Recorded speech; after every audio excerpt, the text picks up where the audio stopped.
누가복음 9장 1절부터 17절까지입니다. 이 누가복음 9장은 오늘 말씀도 중요하지만 이제 내일 말씀에 너희는 나를 누구라 하느냐, 하나님의 그리스도시니이다. 약간 좀 마태복음하고 문구가 조금 틀리기는 하죠. 마태복음은 하나님의 아들 그리스도, 조금 문장이 조금 더 긴데 여기서는 간단히 대답을 해요. 그게 20절이죠. 내일 말씀. 이것이 사복음서에서 클라이막스에 해당이 됩니다. 마태복음은 이것이 16장에 있어요. 마태복음이 총 28장으로 되어 있으니까 그 분량상 중간 부분을 좀 넘어서서 나오죠. 그리고 바로 예수님이 십자가 예고, 십자가 부활 예고로 가고, 그리고 십자가로 쭉 이어져 갑니다. 마가복음은 총 16장으로 되어 있는데 8장에 나와요. 딱 중간에 나오죠. 거기가 클라이막스예요. 누가복음은 24장인데 지금 9장에 나와요. 내일 말씀에.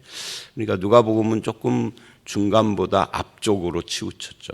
24장이니까 장수 분량으로 한다면, 글 분량, 절수로 한 것은 아니지만 장으로 한다면 12장쯤이나 이렇게 나와야 하는데 9장에 좀 앞서 나오고 있습니다. 왜 그러는지에 대해서는 그렇게 중요한 것은 아니기는 한데, 그리고 오병이어 사건 같은 경우에 요한복음 6장에 나오잖아요. 그런데 여기서는 지금 누가복음 9장에 나오니까 오병이어의 기록이 6장에 나오는데 요한복음이 21장으로 돼 있으니까 3분의 1도 안 된 지점에서 나오는 거예요. 그런데 이 누가복음은 9장에 나오니까 그거보다도 조금 더 앞에 나오고 있어요. 사건, 앞뒤 사건 배치도 좀 그렇고요. 그래서 이제 요한복음에서는 너희는 나를 누구라 하느냐 이런 말씀은 안 나와요. 그런 말씀은 안 나오고 이제 다른 식으로 나오기는 하는데, 이제 그런 이 말씀의 위치 같은 거, 이런 것을 그렇게 중요하다기보다는 그런 것을 염두에 두시고 보아도 흥미가 있죠. 그래서 누가복음 9장은 오늘 말씀까지 포함을 해서 너희는 나를 누구라 하느냐, 이게 큰 주제라고 할 수 있고요. 오늘 말씀은 그 중에 두 문단으로 되어 있습니다. 1절부터 9절은 12제자를 파송하는 그런 내용입니다. 이 12제자 파송은 하나님 나라를 전파하며 하는 2절 말씀이 핵심이죠. 그리고 그 결과 헤롯이 굉장히 당황해하는 그런 내용으로 마무리를 해요. 그리고 10절서부터 17절은 오병이어인데, 요한복음 같은데 오병이어는 여러 기적들 중에 하나쯤으로 등장을 하죠. 물론 이제 거기서 예수님 자신이 생명의 떡이다라고 하는 굉장히 중요한 선포가 나오기는 하지만, 그런데 누가복음에서는 이 오병이어가 결정적인 기적 이렇게 부릅니다. 왜 결정적인 기적이라고 부르느냐면 이 사건 이후에 내일 말씀 20절에 너희는 나를 누구라 하느냐가 나오기 때문에 그래요. 그러니까 이 오병이어가 예수가 누군가를 결정적으로 증거하는 그런 본문처럼 누가는 기록을 하고 있는 거예요. 자, 그렇게 두 문단으로 나뉘는데 1절로 9절 말씀을 보시면 1, 2절에 예수님이 12제자를 불러 모으시고 부르심, 이걸 우리는 소명이라고 하죠. 요즘 제가 소명이라는 말을 자주 썼었는데 이 부르심입니다. 그리고 그들에게 능력과 권위를 주셨습니다. 이 능력과 권위는 필요했기에 주신 거죠. 어떤 필요를 위해서, 그러니까 능력과 권위가 본질이라기보다는 어떤 것을 위한 필요로 주신 거예요. 그리고 내보내셨습니다. 내보내셨다는 2절은 사명이죠. 그러니까 부르시고 사명을 주시고 그 사이에 능력과 권위, 그들에게 그 부르심과 사명을 감당하기 위하여 필요한 것들을 주셨다. 이렇게 정리를 할 수가 있습니다. 이것은 오늘 우리들에게도 적용이 될 수 있죠. 하나님께서 누군가를 부르셨다면, 그리고 어떤 사명을 주셨다면, 부르심, 소명, 콜링과 사명은 달라요. 그런다면 능력도 권위도 분명히 주시는 것이다. 그러면 능력 없음을 걱정할 필요가 없고, 나에게 어떤 권위가 없다라고 억지로 자기 권위를 세우려고 그렇게 억지 부릴 필요도 없는 것이죠. 즉 인위적으로 할 필요가 없다 그 말이에요. 부르신 분이 주시는 거지 부름 당한 내가 만드는 것은 아니에요. 부르셨으면 자연스럽게 생기는 것입니다. 예를 들면 이제 목사를 예를 들면 목사만 부르심은 아니에요. 제가 요 근래 부르심 이야기를 자주 했지만 부르심은 모든 성도 다에게 있습니다. 다만 무엇으로 어디로 불렀느냐 이 차이가 있는 것일 뿐인 거죠. 목사로 부를 때 어떻게 부르냐면 너 목사에 오고 오늘부터 목사를 시키는 건 아니잖아요. 목사로 부르시면은 마음의 갈등도 있고 그러다가 신학교를 갈까 말까도 하고 하여튼 신학교를 들어가고 신학교 들어가서 한 1, 2년쯤 공부하다 보면은 정말 피레미고 올챙인데 교회에서 교육전도사 하라고 오고 그러면 무슨 나한테 말씀을 전할 능력이 보이는 것도 아니고 손에서 불나가는 것도 아니고 권위가 무슨 저 같은 경우에는 본교회에서 전도사를 시작을 했기 때문에 5년을 있었어요. 딱 만 5년. 1월에 시작해서 12월까지 딱 만 5년을 채웠는데 저를 알고 있던 어른들은 애지간해서는 님자를 안 붙여. 노전도사죠. 저 없을 때는 노재석이가 이렇게 한다고 그러더라고요. 어쩔 수 없는 거예요. 본교회 청년부 출신이니까 그런 거죠. 부모나 형제들이 다 그 교회 다니고. 그리고 좀 나이가 어린 친구들은 오빠, 형 이러고 이렇게 전도사라고 안 부르고. 그러니까 자기들도 어색한 거죠. 권위라는 것이 없어요. 그런데 그 교회 전도사 생활 끝내고 총신대학원 1학년을 마친 뒤에 2학년 때 다른 교회로 갔는데 거기서는 완전히 다르더라고요. 완전히 저는 이제 준 목사급 전도사님이야. 그리고 얼마나 하여튼 그 다 말할 필요는 없고요. 그런 것이 권위라고 할 수는 없지만 하여튼 하나님이 주시는 거지 내가 억지로 할 필요는 없는 겁니다. 그래서 그 시절 생각을 해보면 자기를 권위 있게 보이려고 애를 쓰는 친구들도 좀 있었어요. 누군가를 흉내내기도 하고 목소리를 깔기도 하고. 그래서 그 친구에게 제가 한 번은 야, 너 네 목소리로 설교하고 네 목소리로 기도하고 그래라. 왜 평상시에 네 목소리는 이러는데 기도만 하면 그러고 설교만 하면 그러느냐 하고 말한 적이 있는데, 이 권위는 그렇게 생기는 것이 아닙니다. 목사의 권위는 말씀에 있고, 그죠? 그리고 권위와 능력도 하나님의 말씀에 있는 거죠. 자, 그래서 그렇게 부르신 자가 권위도 주고 능력도 주셨기 때문에 우리는 순종만 하면 되는 거예요. 물론 순종한다라는 것이 내가 할 일을 안 한다는 건 아니에요. 그때부터 이제 부지런히 말씀도 보고 기도도 하고 이 부르심과 사명에 대하여 고민도 하고 해야지요. 그러나 하여튼 그렇다는 거예요. 그런데 부르신 분은 무엇인가를 위해서 부른 거예요. 그 부르심의 내용이 뭐냐는 거, 뭐를 위한 거냐 할 때 그게 하나님 나라를 전파하며, 여기에 초점이 있는 거죠. 하나님 나라가 무엇이냐 하는 것은 아직 누가복음에서 정확히 말은 않지만 누가복음 17장에 가보면 하나님 나라는 예수 그리스도예요. 그러니까 하나님 나라와 복음은 거의 유사한 면이 있습니다. 그래서 앞에서 하나님 나라의 복음이라고도 하고 나라 빼고 하나님의 복음이라고 하고 예수 그리스도의 복음이라고도 하고 다 빼고 그냥 복음이라고도 하는 겁니다. 다 약간씩 차이는 있어도 다 유사한 의미라고 볼 수 있어요. 하나님 나라의 복음 그러면 하나님 나라의 통치, 하나님 나라가 통치니까 하나님이 통치하시는 그 나라의 복음인 거죠. 여기서는 하나님 나라를 전파하며, 이게 복음 전하는 겁니다. 내가 무엇을 하는 자인가 하는 것을 제자들은 분명히 깨달아야 하는 겁니다. 그리고 앓는 자를 고치게 하려고 내보내시며 그래요.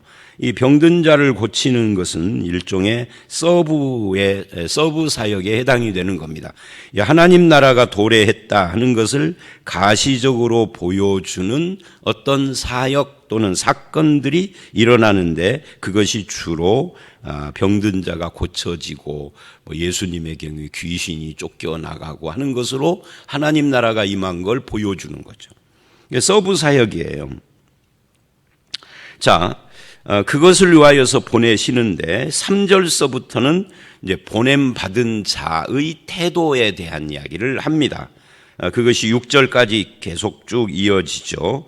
먼저 3절 가지지 말라 그래요. 보냄 받은 자. 왜 가지지 말라 하나요? 이것은 보낸 분이 그 삶을 책임지고 공급하시니까 그분을 의지해라 하는 의미입니다. 오늘날도 아무것도 가지지 말라. 자, 현대에는 차가 없으면 못 움직이는 그런 시대이잖아요. 과거에는 우리의 움직임이 사람 따라 다르고 직업 따라 좀 달랐지만 저의 어렸을 때 시골에 살 때 보면은 심리 시오리 안팎에서 움직였어요.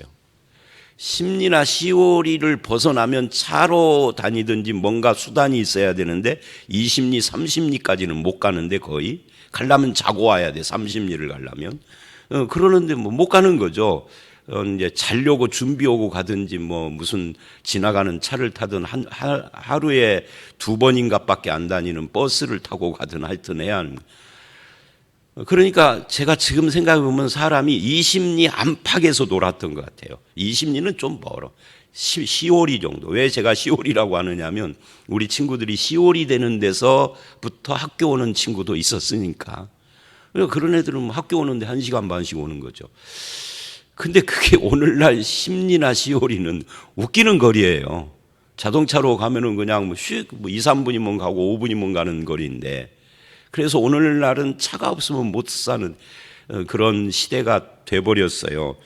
그러면 이 말씀을 문자 그대로 적용을 해서 예수 믿는 사람들은 차를 소유하지 말아야 된다. 가지지 말라 했으니까 소유하지 말아야 이렇게 가면은 웃기는 것이 되는 거죠. 아무것도 가지지 말라 했으니까 그야말로 네 몸 카드도 가지지 말고 주민등록증도 그것도 가지고 다니지 말어 한다든지 비 오는데 우산도 가지고 다니지 말어. 이게 웃기는 것이죠. 그런 의미가 아니라 보내신 자가 공급자고 책임자니 그분을 의지하는 삶을 살아. 이제 다른 말로 하면 믿음으로 살아라 하는 의미 정도 되겠습니다. 이제 거기에는 여러 가지 가지지 말아야 할 그런 내용이 나오죠. 지팡이, 배낭, 양식. 이 지팡이나 배낭, 양식은 여행의 필수품인데 그런데 그것을 다 책임져 주시겠다라고 하는 것이에요. 두보롯 같은 거. 두보롯이 뭐예요? 우리나라는 계절이 4계절이라 옷이 적어도 3벌은 기본이고 봄오고 가을은 같이 입는다고 치고 근데 간절기라는 것도 있어요. 간절기. 그래서 4벌은 있어야 돼요. 근데 4벌로 사는 사람이 어디 있어요? 그거 한겨울을 똑같은 옷만 입는 사람은 거의 없다고요. 그러니까 그걸 더블로 이야기를 하면 8벌은 필요한데 예수님 말씀 벌써 어기는 거죠. 그런 문자적 적용이 아니다 하는 이야기입니다. 이거 하나님이 공급하신다. 보내시는 자가 공급한다. 그 다음에 여행을 위하여 하는 말도 참 재미있어요. 하나님 나라와 그 복음 전파의 삶의 여행. 우리는 어쩌면 매일 같은 집에서 나와서 교회도 오고 직장도 가지만 이런 신앙적 의미에서는 우리 인생 자체가 하나님 나라 여행이다. 이렇게 표현도 할 수 있겠죠. 그 다음에 4절, 5절을 보면 이 4, 5절 말씀 어느 집에 들어가든지 너희를 영접하지 않으면 하는 것은 인위적으로 억지로 하지 말라는 의미라고 할 수 있습니다. 너희를 영접하지 않으면 그 성에서 떠날 때 너희 발에서 먼지를 떨어버려. 이 먼지를 떨어버리는 행위는 그 매일 성경에도 아마 그 설명이 나왔을 텐데 유대인들이 이방인들을 대할 때 그러니까 이 말은 그들은 하나님 나라의 외인으로 생각해라. 이방인으로 생각해라 하는 그런 의미입니다. 실제로 발에 먼지를 떠는 것은 요즘은 발에 먼지 떨어야 떨 것이 없어요. 아스팔트 때문에. 그런 문자적인 것이 아니다 하는 거고요. 그리고 그 증거를 삼으라 한 겁니다. 너희가 하나님 나라 복음을 받아들이지 않으면 이방인과 똑같은 놈들이다라는 증거인 거예요. 그리고 이 6절을 보면 제자들이 이제 순종을 하는 겁니다. 나가서 마을에 두루 다니며 곳곳에 복음을. 자, 이 변화의 모습을 금방 눈치채셨습니까? 2절에서는 하나님 나라를 전파하라라고 했는데 6절에서는 제자들이 뭐를 전파했습니까? 하나님 나라가 아니라 복음을 전파했다 그래요. 그러니까 이 말은 하나님 나라가 곧 복음이다. 복음 전파가 하나님 나라. 그럼 복음은 뭐냐 할 때 복음은 우리가 요즘 로마서에서 1장에서 보고 있는 것처럼 복음은 하나님의 아들 그리스도, 예수 그리스도입니다. 그러니까 예수 그리스도를 전파하는 것이 복음이고 그것이 하나님 나라예요. 예수가 온 것이 하나님 나라니까. 그리고 병고침. 이 병고침은 하나님 나라의 최대의 특징 중에 하나가 안식입니다. 그래서 안식과 평안, 이게 이제 병고침의 형태로 등장을 하는 거예요. 그러니까 합해서 하나님 나라죠. 그래서 아까 제가 서브 개념이라고 한 겁니다. 이제 이렇게 제자를 파송을 하는 것이 오늘 이 1절로 9절 첫 번째 문단의 첫 번째 이야기입니다. 제자 파송. 그리고 7절로 9절은 분봉왕 헤롯이 듣고 심히 당황하니 뭘 들었느냐 하면 이 모든 일이 뭐예요? 2절에 하나님 나라를 전파하고 6절에 복음을 전하며 병을 고치는 이 모든 것이에요. 그러니까 이 사건이 헤롯에게 굉장한 충격을 주었다라고 하는 의미이죠. 당황했다는 거죠. 왜 그러느냐 하면 이는 하고 설명을 해요. 이는 어떤 사람은 요한이 죽은 자 가운데서 살아났다고도 하고 예수 그리스도를 요한이 되살아난 것이다라고. 그 당시에는 그 당시뿐만 아니라 이 20세기 후반이 오기 전까지만 해도 우리 편지 문화였잖아요. 20세기 중반까지만 해도. 그러니 그보다 더 오래 전에는 이게 미디어라든지 이렇게 어떤 것을 사람과 사람 사이에 전하고 하는 것이 발달하지 않아서 주로 소문 같은 것으로 전파되는 시대니까 이 시대는 2000년 전이잖아요. 그러니까 죽은 요한이 살아났다. 그런 어떤 소문이 들리니까 헤롯이 당황하는 겁니다. 또 엘리야가 나타났다. 예수님의 어떤 사역이 엘리야를 연상시키는 그런 사역. 또는 옛 선지자 중에 한 사람이 되살아났다. 그런 소문들이 무성합니다. 그러니 헤롯이 당황해서 이렇게 이야기를 해요. 요한은 내가 목 베었거늘 이런 일이 들리니 이 사람이 누군가. 여기서 핵심은 이 사람이 누군가인데 그 이야기를 하기 전에 헤롯이라고 하는 한 인간은 우리 인간들의 대표적인 모습인데 자기가 저질러 놓은 그런 어떤 끔찍한 범죄잖아요. 헤롯을 목베어 죽인 그것을 자행해 놓고 양심이 괴롭고 시달리고 있는 것을 보여주는 겁니다. 그러니 갑자기 자기가 죽인 헤롯 이야기, 요한 이야기가 나오는 것은 양심이 찔리고 있다는 건데, 양심이 찔리는 사람은 구원받을까요? 그렇지 않아요. 양심이 찔리는 사람은 아주 악한 놈은 아니고 아주 선기가 조금 남아 있는 건가요? 그럴 수 있죠. 그러나 그것이 구원은 아닙니다. 헤롯은 우리 모두의 모습이기도 해요. 양심에 찔리는 이것이 어쩌면 성령의 도전일 수도 있는데 이것에 대해서 회개로 응답을 하고 하나님께 엎드리는 사람, 이게 믿는 자고, 양심만 찔리고 만 사람, 이게 불신자입니다.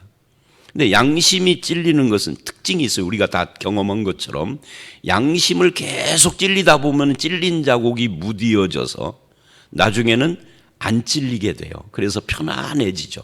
불신자의 평안입니다. 그는 이미 구원에서 물 건너간 사람이 되는 거죠. 우리들도 그런 과정을 겪어서 회개한 사람이고 회개하지 않은 사람이고 이 둘로 나뉘는 거죠.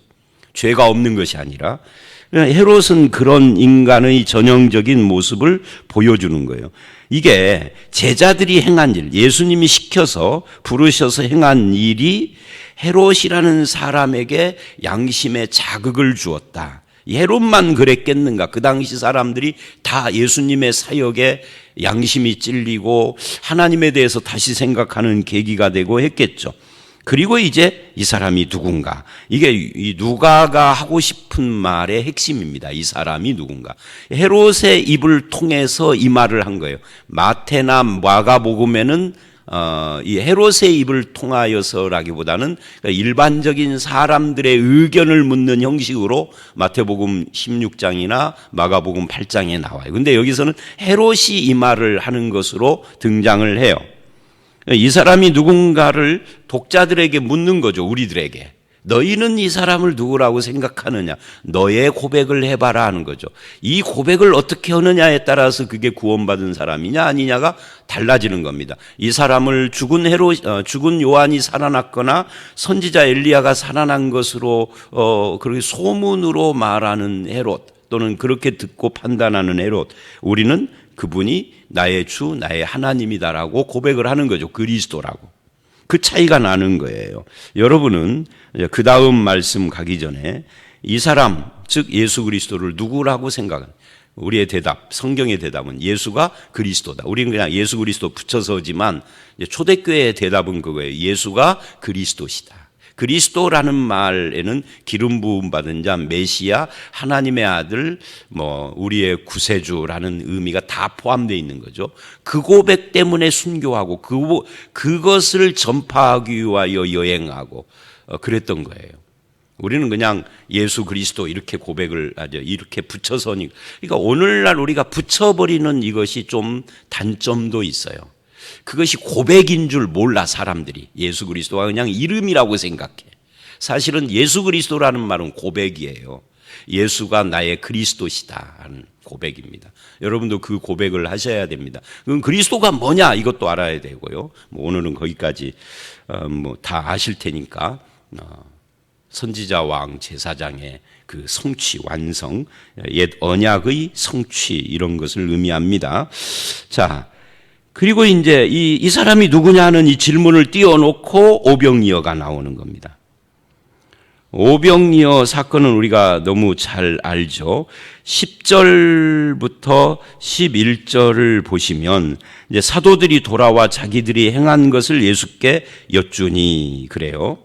자기들이 행한 일이 뭐냐? 근데 그 내용은 안 나와요. 왜? 그들이 행한 일이 뭐냐 하는 것은 기록의 목적도 아니고 관심의 대상이 아니다는 거죠. 그건 다 앞에서 하나님 나라를 전하는 거기에 다 포함되어 있었던 것이니까 다시 재탕할 필요가. 그들이 귀신을 쫓고 병을 고치고 뭐를 했어도 누가 영접을 오고 누가 영접을 안 해서 먼지를 털고 아무리 다 해도 다 하나님 나라 이 안에 복음 안에 다 포함되어 있는 거니까. 그래서 예수님이 듣고 그들을 따로 데리시고 벳세다라는 고을로 가셨습니다. 그리고 11절 무리가 알고 따라옵니다. 근데 무리가 알고 따라오는데 그 따라오는 자들을 예수님이 다 영접을 하셨어요. 영접하고 뭐를 했느냐 할 때 또다시 하나님 나라의 일을 이야기하며 병 고칠 자들은 고치더라.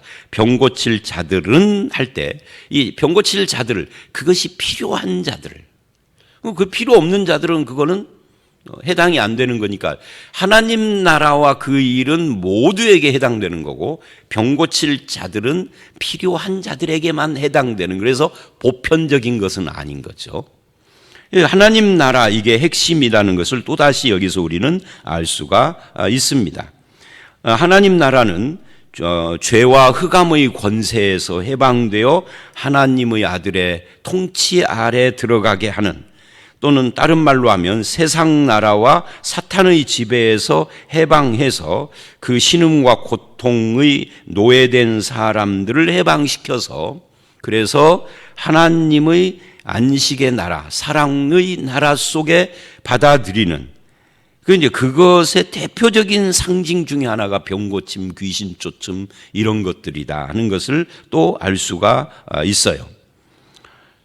그리고는 이제 날이 저물었어요. 사도들이 여짜오되 무리를 보내어 가서 유하고 이제 저녁 잠을 자야 하니까 그리고 먹을 것을 얻게 하소서. 이제 자기들이 사서 먹을 수 있도록 해달라 하는 거죠. 보내라는 이야기입니다. 왜? 여기는 빈들이니까. 여기까지는 뭐 특별히 설명할 것은 없어요. 근데 예수님이 이렇게 대답을 하십니다. 너희가 먹을 것을 주라. 매일 성경은 어떻게 돼 있죠, 이게? 너희가 먹을 것을 주라는 것으로 제목을 삼았어요. 저는 뭐 이것은 제목은 아니다라고 봐요. 제목이라는 것은 전체를 아우르는 것이야 하는데 이거는 한쪽만 말하는 것이라고 할 수 있어서 이 적당한 제목이라고 할 수는 없죠. 근데 너희가 먹을 것을 주라라고 어쨌든 했어요. 이 말은 제자들이 하나님 나라의 일꾼이라는 것을 지적하는 겁니다. 하나님 나라의 일꾼은 자기 필요가 아니라 백성들의 필요를 공급하고 관심을 갖는 그런 사람입니다. 그런데 이걸 너희가 주라라고 했는데 이게 저들이 줄 수 있는 능력이 있는가 하는 것이 또 질문이 되어지죠. 실제로 저들은 줄 수 있는 능력이 없습니다. 그래서 이렇게 대답을 합니다. 우리에게는 떡 5개와 물고기 2마리밖에 없습니다. 이것도 우리에게 있는 것이 아니라 어떤 어린 소년에게 있었던 거죠. 요한복음에 보면 이게 오병이어입니다. 그래서 이걸 먹을 것을 사지 않고서는 우리가 할 수 없습니다. 그랬는데 여기에는 그런데 돈도 없습니다. 라고 하는 그런 의미가 포함되어 있는 거죠. 그러니까 제자들뿐만 아니라 인간은 할 수 없는 겁니다. 내게 있는 것 갖고는 불가능한 문제를 주님이 말한 겁니다. 알고도 그걸 말을 했었을 텐데 왜 그러셨을까? 결국은 결론적으로 보면 예수께서 먹을 것을 주시는 분이죠. 요한복음에는 그 먹을 것이 예수님 자신이고요. 그럼 여기서 이제 거기까지 가지는 않지만 그래서 예수님이 남자만 한 5,000명, 남녀노소를 다 포함한 10,000명이 좋게 넘을지도 모르는데 이 사람들을 앉게 하고 여기서는 그냥 그 사람들을 앉게 하라, 때를 지어 앉게 하라 이렇게 했는데 이 때를 지었다라는 것이 뭐 한 5-6명씩 이렇게 앉게 하는 거겠죠. 그리고 여기 한 50명이라고 나와 있군요. 50명씩 앉게 해라. 굉장히 많이 앉게 했네요. 그리고 이제 예수님께서 떡 5개 물고기 2마리를 가져서 하늘을 우러러 축사하시고 이 축사했다라는 말은 감사기도 했다는 거예요. 나누어 줍니다. 나누어 줬는데 그냥 나누어 줬다 그랬는데 이 나누어 줬다라는 것은 떼어서 나누어 줬는데 떡을 5병2어니까 5개의 떡을 가지고 나누어 줬는데 그 앉아있는 50명이 다 각자 떡을 앞에 놓게 됐으니까 이 놀라운 기적이죠. 그리고 또 다른 50명, 또 다른 50명에서 10,000명을 다 먹인 겁니다. 물고기도 마찬가지예요. 이게 놀라운 기적인 겁니다. 그래서 요거는 너희가 먹을 것을 주라 했지만 하나님 이외에는 누구도 할 수 없는 뭐 일종의 창조 사역 비슷한 일이 일어난 거예요. 창조는 무에서 유를 창조했지만 여기서는 유를 가지고 한 것이 차이가 나지만 계속해서 새로운 떡이 생기고 있으니까 새로운 고기가 생기고 있으니까 유사한 창조와 유사한 일은 하나님 아니고는 할 수 없습니다.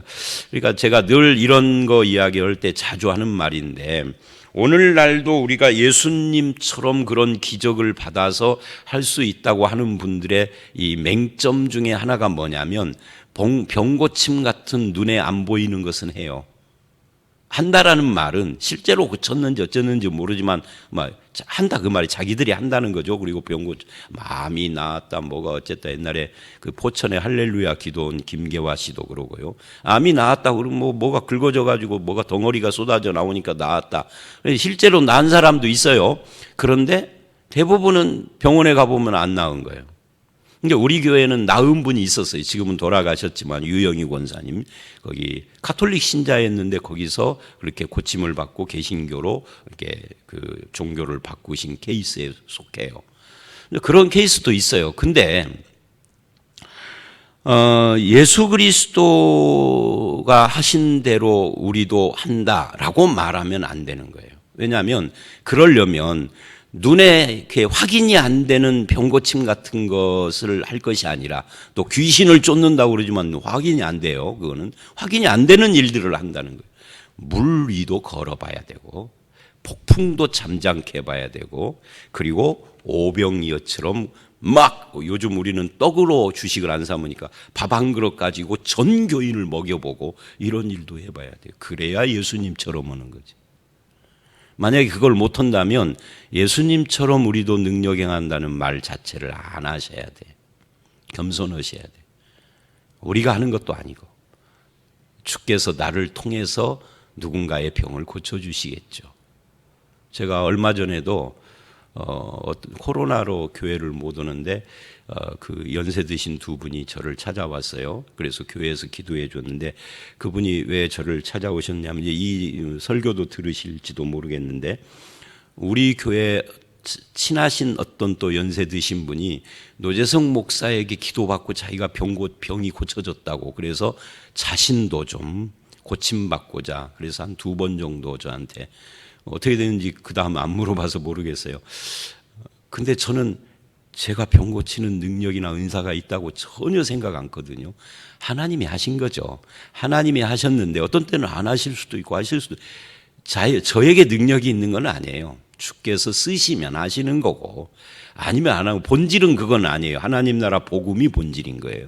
어쨌든 예수님이 그렇게, 이거 하나님만 하실 수 있는 일이다. 먹고 남은 바구니가 12바구니다. 자, 이것이 왜 중요하느냐 하면, 요한복음에는 여기에서 나가가지고 너희가 먹고 배부른 까닭에 나를 찾지만 사실은 내가 둘 떡은 이것이 아니다. 하늘에서 내려오는 떡은 이게 생명의 떡이다. 그러면 생명의 떡 우리에게 주십시오 그랬더니, 내가 생명이, 내 살이 생명이고 내 피가 마셔야 너희가 영생을 얻고, 이런 이야기를 하니까 사람들이 다 가버렸습니다. 그래서 예수님이 남아있는 12제자에게 너희도 가려느냐 그러니까 베드로가 영생의 말씀이 주께 계시는데 어디로 갑니까 하고 인정을 하는 장면으로 이게 쭉 이어져요. 근데 누가복음이나 마태복음은 그렇게 안 가요. 누가복음은 특별히 이 말씀으로 끝나고 내일 말씀에 이걸 기반으로 해서 그럼 너희는 나를 누구라는, 그러니까 이 사람이 누군가는 9절과 20절에 너희는 나를 누구라 하느냐 이렇게 연결되는 거죠. 18절에 무리가 나를 누구라 하느냐와 이런 걸 거쳐서, 그래서 결국 오병이어는 예수가 누구냐 이걸 보여주는 기적이에요. 요한복음 맡으면 생명의 떡이신 예수님은 여기서는 하나님이죠. 그리고 제자들은 그 하나님의 나라를 전했던 거예요. 그 복음을. 자, 여기까지입니다. 저와 여러분의 삶에도 하나님 나라와 그 복음이 임하였고, 그 하나님 나라 복음의 일꾼으로 우리를 부르셨고 사명을 주시고 거기에 필요한 것들을 공급하시는 분이 그분이시고, 우리는 어찌든 그 하나님 나라와 그 복음을 증거하는 삶을 살아가면 주님께서 너희가 먹을 것을 주라 하지만 실제로는 주님께서 책임져 주셨다는 것을 볼 수가 있습니다. 우리의 삶의 주인이시고 파송자이신 하나님의 은혜와 능력을 의지해서 늘 살아가시는 저와 여러분들이 다 되어지시기를 주의 이름으로 축원합니다. 함께 기도합니다. 하나님, 제자를 부르시되 그들에게 하나님 나라를 전파하는 사명을 주시고 이것을 감당할 수 있도록 저들에게 먹을 것도 주시고 입을 것도 주시고 필요한 것들을 다 공급해 주시는 것을 봅니다. 특히 오병이어를 통해서 너희가 먹을 것을 주라 하셨지만 예수 그리스도께서 저들에게 주시는 것이고 제자들은 그것을 날랐을 뿐인 것도 봤습니다. 우리의 공급자이시고 창조자이시고 우리의 하나님이 되시는 예수 그리스도를 우리도 믿고 의지하는 삶을 살아갈 때 12바구니 12광주리가 가득 남았던 것처럼 그런 삶의 그 풍성함을 누리고 하나님 나라와 그 복음의 능력을 누리는 삶을 살아가는 우리 우리 모두가 되게 해 주시옵소서. 우리 가운데 이 설교를 듣거나 또는 온라인으로 듣는 사람들 가운데 혹시 경제적으로 힘든 형제들도 있을 줄 압니다. 저들에게 공급해 주시고 또는 질병으로 신음할 이들이 있을 줄 압니다. 하나님 나라와 함께 그 도래의 상징인 이 질병 고침이 지금 이 말씀을 듣는 자들에게도 그대로 임하여서 주님의 살아계심을 증거하게 하시고 아버지 하나님의 은혜가 풍성히 임하도록 역사해 주시옵소서. 예수님 이름으로 기도드렸사옵나이다. 아멘.